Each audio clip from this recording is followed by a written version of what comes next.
እነዚህ ሁለት ጓደኛሞች አንዱ ፖሊስ አንዱ ደግሞ ወንጀለኛ ነው።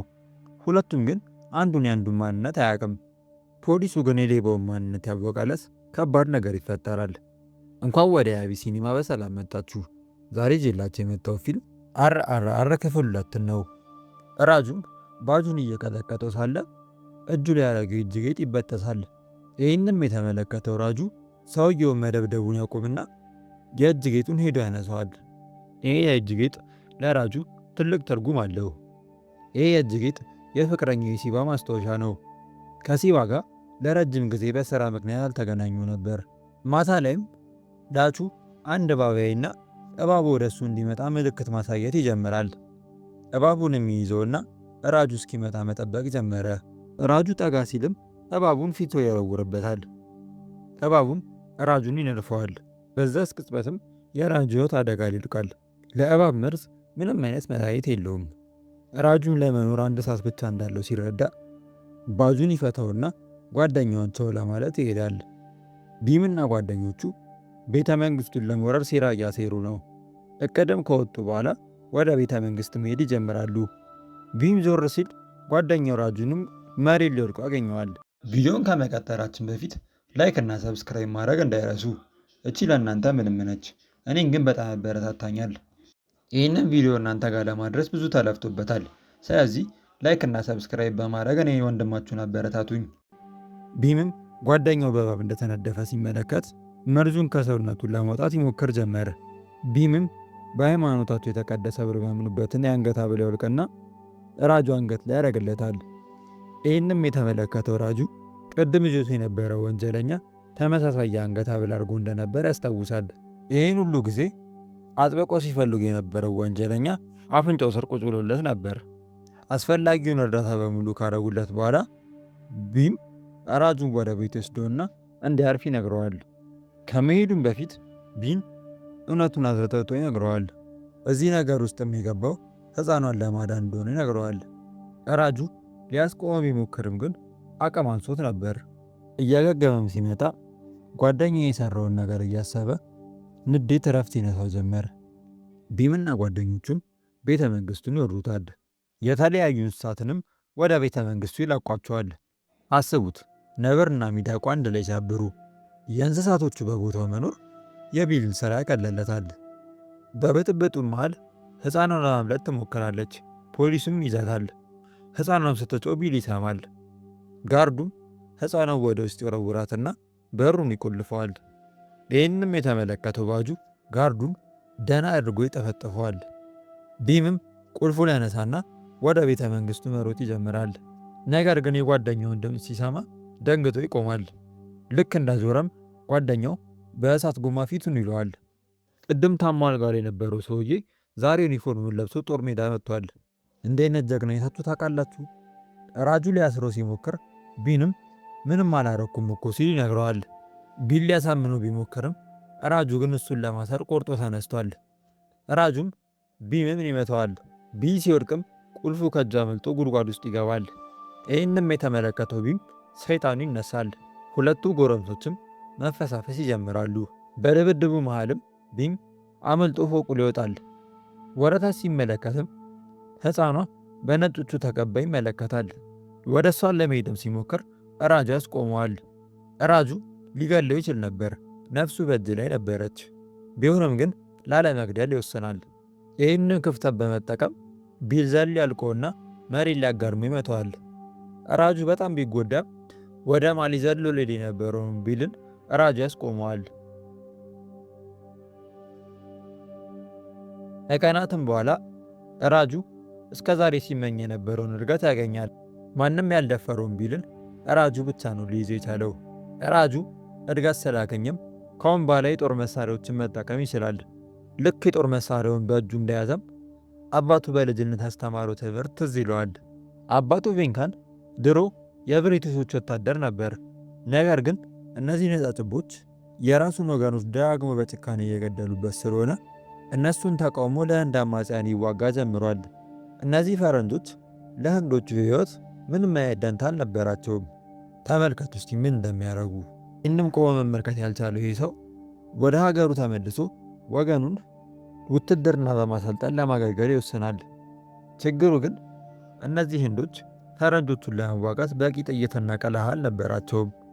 ይሄ በጦርነት መሃል ከባድ ሽንፈት ውስጥ የሚጥል ጉዳይ ነው። አባትየውም ራጁ ማታ ላይ ጥይቱን እንደተጠቀመ ሲሰማ ተናዶ ሊመታው ነበር። የሆነች ልጅ ግን መሃል ላይ ተገባና ራጁ አልሞ የማይስት ጎበዝ ተኳሽ እንደሆነ ለአባቱ ትነግረዋለች። አባቱ ማታ ራጁ የተኮሰበት ቦታ ሄዶ ሲመለከት ያየውን ማመን ነበር የከበደው። በዚህ የሚደሰትና አባትየው ልጁን በደንብ ሊያሰነጥለው ይወስናል። ቢሆንም ግን ልክ ወደ ሰፈራቸው እንደተመለሱ እንግሊዞቹ ሳያስቡት ጥቃት ያደርሱባቸዋል። በተኩስም መሃል ብዙ ንጹሐን ዜጎች ይመታሉ። ቬንታርም ሚስቱና ልጆቹ እንዳይመልጡ እየተኮሰ ወደ እንግሊዞቹ ይጠጋ ጀመር። ጥይት ሲያልቅበትም ራጁ ጥይት ይዞለት ይመጣል። አባቱን ጥይቱን ሞልቶ ፈረንጆቹን መግደሉን ይጀምራል። በመሃል ላይ ግን ቬንታር በጥይት ተመትቶ ይወድቃል። እሱ በጣም ስለተጎዳ ራጁን መተኮስ እንዲጀምር ይነግረዋል። ራጁም የአባቱን ትዕዛዝ ተቀብሎ ይተኩሳል። ይህንም ክፍተት በመጠቀም ቤተሰቦቹ ለማምለጥ ይሞክራሉ። ነገር ግን በሚያሳዝን ሁኔታ የራጁ እህት ትመታለች። እናትም ልጇን ለማዳን ስትሞክር እሷንም ተኩሶ ይመታታል። የእናቱንና የእህቱን መውደቅ የተመለከተው ራጁ በንዴት ወደ ጠላቶቹ መተኮስ ይጀምራል። እየተሸነፉ እንደሆነ የተመለከቱትም እንግሊዞች ነገ ተደራጅተን እንመለሳለን ብለው ወደ ኋላ ያፈገፍጋሉ። ቬንታርም ለልጁ እያንዳንዱ ህንዳዊ የጦር መሳሪያ ከያዘ እነዚህም መከላከል አይከብደንም ብሎ ይነግረዋል። ቬንታርም ከመሞቱ በፊት ለእያንዳንዱ ህንዳዊ የጦር መሳሪያ እንዲሰጥ ቃል ያስገባዋል። ወታደሮቹ ተደራጅተው ሲመለሱ ራጁ አንድ ጥይት ብቻ ነበር የቀረው። ቬንታርም ልጁን ለማዳን ብሎ እጁን ወደ ላይ አንስቶ ወደ ወታደሮቹ ይጠጋል። ራጁም አንድ የቀረችውን ጥይት ወደ ውስጥ ከቶ የቬንታር ሰውነት ላይ ተኩሳል። ቬንታር ወታደሮቹን የተጠጋቸው ቦምብ ታጥቆ ነበር። ይህም ቦምብ ፈንድቶ ጠቅላላ ወታደሮቹን ይጨርሳቸዋል። ለአባቱ የገባውንም ቃል ለማሳካት ራጁ የእንግሊዞችን ወታደሮች መቀላቀል ነበረበት። ነጮቹ ራጁን ካመኑት ነገር ሁሉ ቀለለለት ማለት አይደል? ራጁ በየጊዜው ለፍቅረኛው ደብዳቤ ይልክላታል። በዚህ ሰዓት ላይም እቅዱ ሊሳካለት እንደሆነም ይነግራታል። አሁን የኮማንደርነት ደረጃ ላይ ስላለ የትኛውም አይነት ጥይት በቀላሉ ማግኘት ይችላል። እስካሁን ድረስ የራሱን ወገን ለመርዳት የራሱ የሆኑትን ወገኖቹን መጉዳቱን ሲያስብ በጣም ነው የሚያመው። ከምንም በላይ የልብ ጓደኛውን በመቅዳቱ በጣም ነበር የተጸጸተው። ቢም ለሌሎቹ መቀጣጫ እንዲሆን በአደባባይ ሊገደል ነው። ቢምንም ለመግደል ትዕዛዝ የተሰጠው ራጁ ነበር። ከከባድ ቅጣትም እንዳያመልጥ ተንበርክኮ ይቅርታ እንዲጠይቅ ይነግረዋል። ቢል ግን ይህንን ለማድረግ ፈቃደኛ አልነበረም። ራጁም ይቅርታ እንዲጠይቅ ይለመነው ጀመረ። ቢል ግን አንገቴን ለሰይፍ ይለዋል። ለራጁም ስለት ያለው ጅራፍ ይሰጡታል። ከብዙ ገረፋም በኋላ ቢል ራሱን ይስታል። የቢልን ጀግንነትና ቆራጥነት የተመለከተው የህንድ ህዝብ ግን ማመጽ ይጀምራል። ይህንም የተመለከቱት ወታደሮች ቢልን ወደ እስር ቤት ይወስዱታል። ቢል ከሁለት ቀን በኋላ በአደባባይ ይገደላል። ራጁም ህይወቱን አደጋ ላይ ቢጥልበትም ጓደኛውንና ማሊን ነፃ ሊያወጣቸው ይወስናል። የማይደርስም ቀን የለም። ቀኑ ደረሰ። አንዱ ህንዳዊም ወታደር ለቢል ራሱን ከካቴና ፈቶ እንዲያመልጥ ስለታማ ነገር ያቀብለዋል። ራጁም ለአለቃው ማሊ ቢል ሲገደል እንድታዩ በቦታው እንድትገኝ ይጠይቀዋል። አለቃውም እሺ ትገኛለች ይለዋል። ራጁም ስራውን ይጀምራል። ዛፉን ይቆርጠውና አለቃው ወዳለበት መኪና ላይ ይጥለዋል። ሰውየውም ተርፎ ከመኪናው ይወጣና ወደ ራጁ መተኮስ ይጀምራል። መኪናው የሚመታና ሲገለበጥ ራጁ ከመኪናው ላይ ወድቆ የዛፍ ቅርንጫፍ ይወገዋል።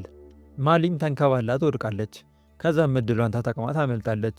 ራጁም ይከተላት ጀመረ። ወታደሮቹም ልጅቷን እንዳይዟት ወታደሮቹን ማጥቃት ይጀምራል። ቢልም የታሰረበትን ገመድ ይቆርጠውና ወታደሮቹን ማጥቃት ይጀምራል። ራጁ ምንም ያክል ቢጎዳም ወታደሮቹን በሙሉ ይጨርሳቸውና ልጅቷ እንድታመልጥ ይረዳታል።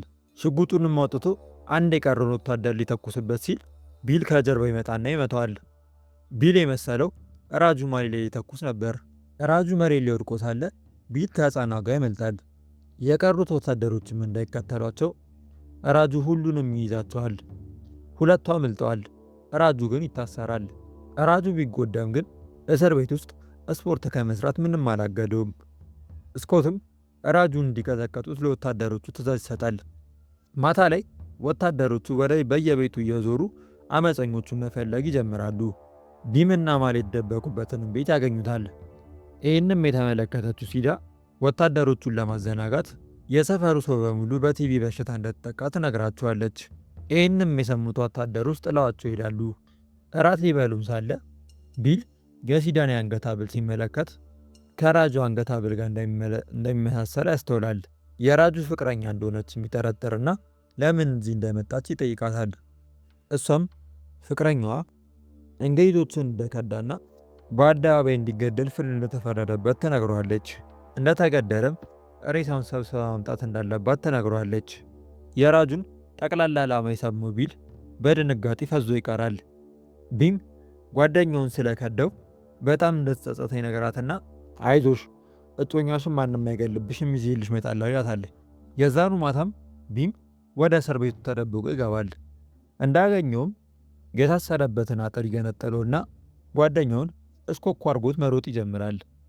ይህን የተመለከቱት የእስር ቤቱ ጠባቂዎችም እነሱን ለመያዝ ከጀርባቸው መሮጥ ይጀምራሉ። ነገር ግን ቢልና ራጁ ማን ያስቆማቸዋል? ጥይቶቻቸውን ቀምተው መተኮስ ጀመሩ። የእስር ቤቱንም አጥር ዘለው ያመልጣሉ። ልክ ጫካ ውስጥ ገብተው ሊያርፉ ሲሉ ወታደሮቹ መጥተው ይከቧቸዋል። ልክ ከበው ሊገሏቸው ሲሉ ራጁ ጫካ ውስጥ ባገኘው ቀስት ወታደሮቹን በሙሉ ይጨርሳቸዋል። ራጁ ቀስትም ጥይትም ተኩሶ አይስትም። ወታደሮቹ አላልቅ ሲሉት ቀስቱ ላይ ቦምብ አንጠልጥሎ ይተኩስባቸዋል።